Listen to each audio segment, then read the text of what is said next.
Hey there guys, this is Cole. Welcome back to another video game review. As you guys know, recently I reviewed the 2016 video game Doom 2016, aka Doom 4, which was developed by Bethesda. So I figured, why not review another video game that Bethesda software company did?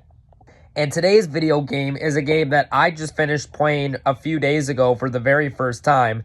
And today's video game I'm going to be reviewing is the 2014 survival horror game, The Evil Within, done by Bethesda Software and developed by Tango Gameworks.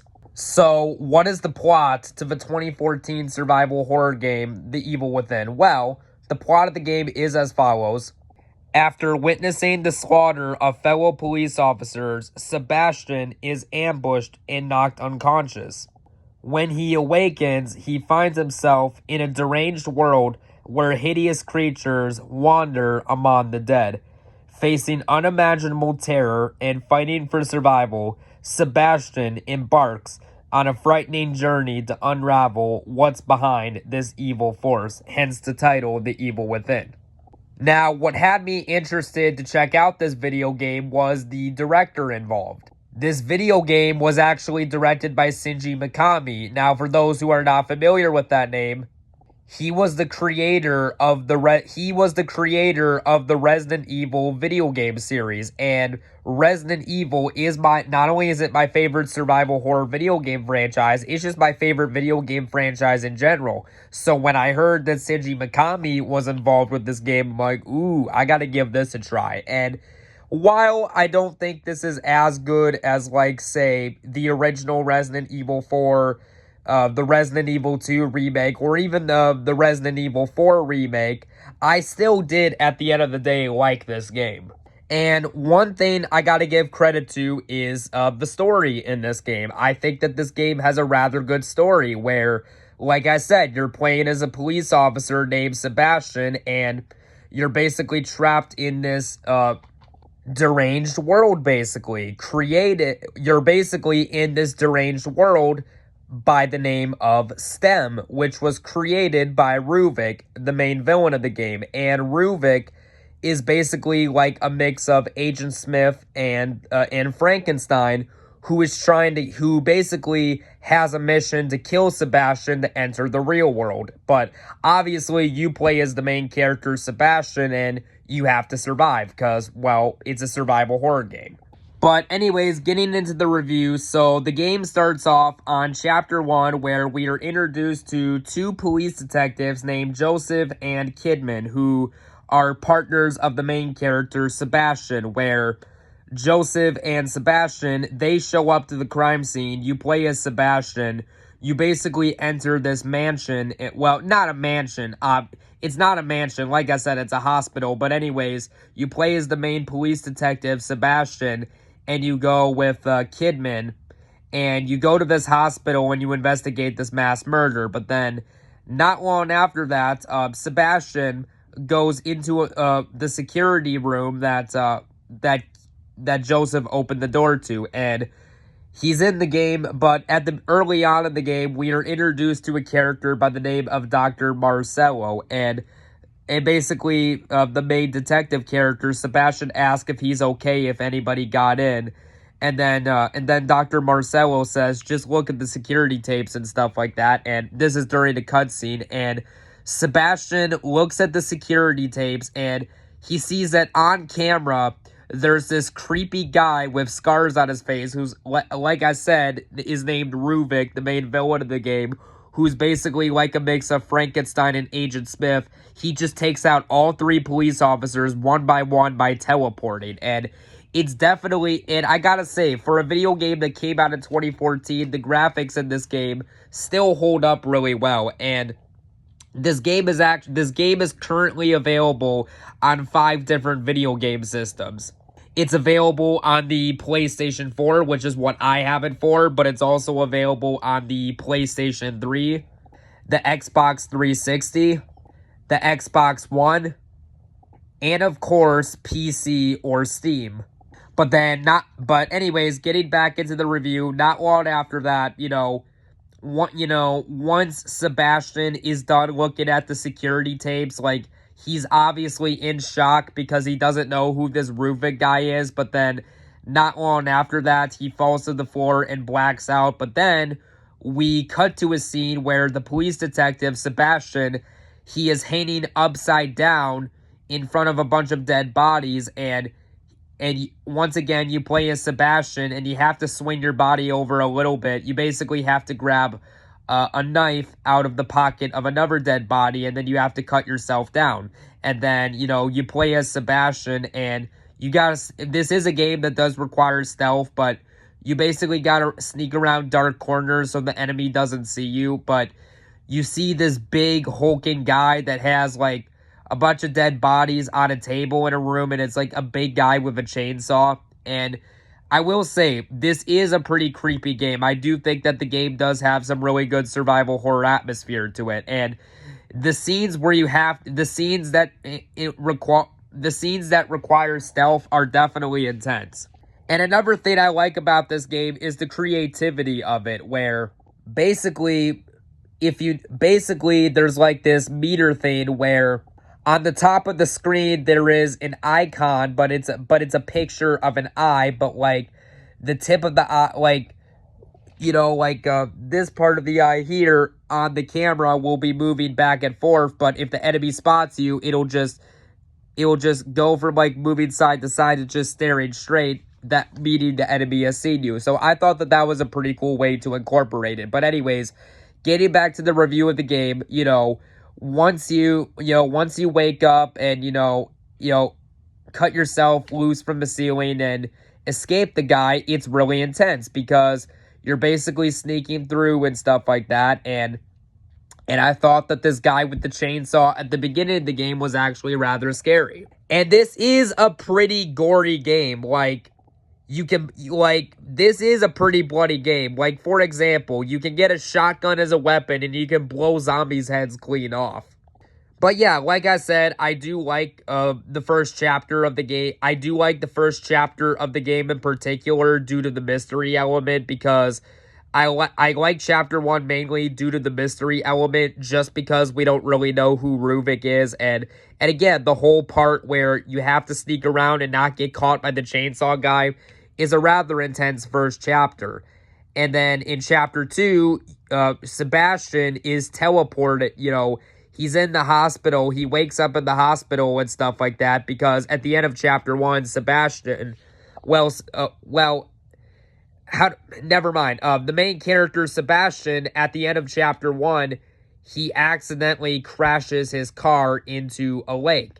And then chapter 1 is cleared, and Sebastian's in a hospital, and then, you basically can go up to the nurse and, stock up on stuff. And in chapter 2, there's this mirror, how do I describe it? There's this mirror that can, teleport you places. For example, sometimes a mirror will crack and there'll be whiteness around it, and you can hold the button down and then teleport to the other side, which I thought was an interesting concept. But anyways, after the police detective Sebastian deals with the guy with the chainsaw and is in the hospital, early on in the game, he is actually teleported to a village of zombies, and Ruvik's the one who teleported him there. And these zombies are not, they're not dumb zombies, they're smart zombies. These zombies, they can use weapons against you. Yes, there are zombies that can use axes, pitchforks, and, weapons of that sort against you. So you really got to be careful when you're fighting the enemies in this game. And again, I do like the challenges in this game, especially the challenge on chapter 3 where on chapter 3 you have to fight a big, chapter 3 has a really good boss fight in this game where you have to fight a big guy with a chainsaw chasing you. And the way to defeat this enemy, you basically have to get a crossbow with explosive arrows. And another thing I really like about this game, I like the weapon variety where, you get stock up on weapons, but you get cool weapons in this game, like a pistol, you get a sniper rifle, you get a shotgun, You also get a crossbow, which by far was my favorite weapon in the game, because the thing is, with the crossbow, you get different types of arrows you can use on enemies. Like, you can shoot explosive arrows. You can also shoot, like, ice arrows. And basically what I mean by ice arrows are arrows that'll basically arrows that will shoot a person, but then the person will freeze in ice. Like, so I definitely really like the weapon variety to this game. And again, I think this game has some really good boss fights, especially the chainsaw, especially the guy chasing you with the chainsaw later in chapter 3 you have to fight. I think that that's really cool. And one thing I really like about this game, other than the fact that I like the story and I like the survival horror atmosphere, I like how this movie, to me, what makes this such a cool game is this movie takes elements from, this video game takes elements from movies like The Matrix, Inception, and Seven, but also video games like Silent Hill and Resident Evil, which The Matrix, Seven, and Inception are some of my favorite movies of all time. And this game, like I said, the game does take a lot of inspiration from Resident Evil, my favorite horror video game franchise. I like how this video game, it takes all those unique things and blends it into their own with a fresh original story. I thought that that was rather cool.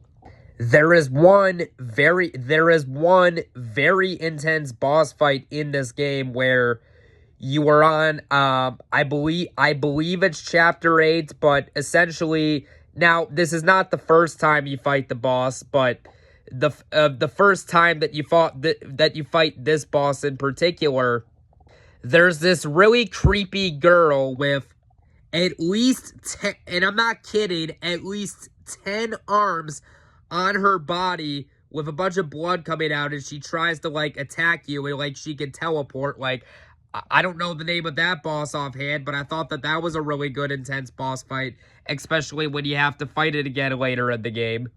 Another aspect about this game I really like is the boss fight where I believe it's on chapter 9, but it's the boss fight where it's basically the boss fight where there are like these there are these two monsters you have to fight, but like these two monsters, I don't know how to describe it. These two monsters, they look like El Giganto, that giant monster in Resident Evil 4, the original and remake. You know the one I'm talking about that the villagers let out the gate. Like, you have to fight monsters like that, only they're not as big, but like you have to fight two of them in one scene. I thought that that was a rather cool boss fight. Another boss fight that I really like in this game is there's an enemy you have to fight called the Keeper. But what makes the Keeper such a unique boss fight is, well, you do have to fight it a couple of times in the game, but yeah. The Keeper, I would say, is probably my favorite boss in this game.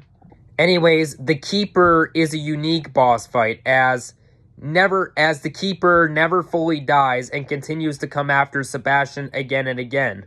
Like, that's what I think is unique about it. Like, for example, let's say you were to defeat the Keeper, like Sebastian, when you play as Sebastian, basically when you shoot the Keeper to the point to where blood explodes on its head and it collapses to the ground, it's not dead, it keeps coming back to life. Because what I like about the Keeper is the Keeper's head is basically a vault with barbed wire around it, and then, once you shoot that, there's like a vault on the ground where the body starts to come out of it slowly and it forms again to basically fight you. And there are 2 times where you have to do it in the game. And I think that this is a really good, unique boss fight. And it was definitely a challenging fight. It definitely did take me some time to figure out. But the whole part where you have to play as Sebastian and, like, you basically have to run downstairs and, like, close a vault so the Keeper cannot get through, and then, like, you basically gotta, like, shoot this, I